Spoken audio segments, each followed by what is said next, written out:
August 2027, subject to divine intervention. দেখুন, আমার একটা খুব প্রিয় ফিল্ম 2008 সালে রিলিজ করেছিল, the curious case of Benjamin Button. আর এই দেখছি the curious case of Jagdeep Dhankhar. অত্যন্ত অস্বাভাবিক কেন বলছি আমরা, আমি দেখানোর চেষ্টা করব আপনাদের যে এই অস্বাভাবিক ইস্তফা কেন অস্বাভাবিক। সোমবার গোটা দিন ধরে একটা মানুষ রোজকার মতো একেবারে চনমনে মেজাজে উপরাষ্ট্রপতি হিসেবে, বা এইভাবে বলা ভালো যে রাজ্যসভার চেয়ারম্যান হিসেবে রাজ্যসভা পরিচালনা করলেন, শপথ গ্রহণ করালেন, মিটিং করলেন। তারপর কি হলো দেখুন।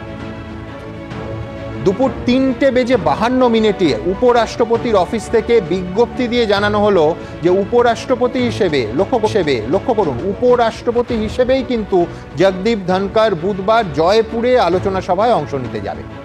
তারপর কি হলো, এইবার চমক। তারপর রাত 9:25 জগদীপ ধনকর সোশ্যাল মিডিয়ায় পোস্ট করে জানালেন যে স্বাস্থ্যের কারণে উপরাষ্ট্রপতি পদ থেকে তিনি ইস্তফা দিচ্ছেন। জানিয়ে রাখা ভালো, তিনি কিন্তু কোথাও ভর্তি হয়েছেন বা হঠাৎ শরীর খারাপ হয়েছে, ব্যাপারটা তা নয়। এইখানেই প্রশ্ন যে কি করে সম্ভব, এই সুস্থ এই অসুস্থ। তাই আমরা বলছি the curious case of Jagdeep Dhankhar.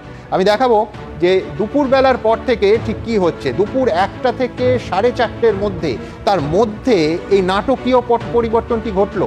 কি ঘটলো তার মধ্যে? মোদী সরকারের সঙ্গে সরাসরি সংঘাত, এ প্রশ্ন স্বাভাবিক।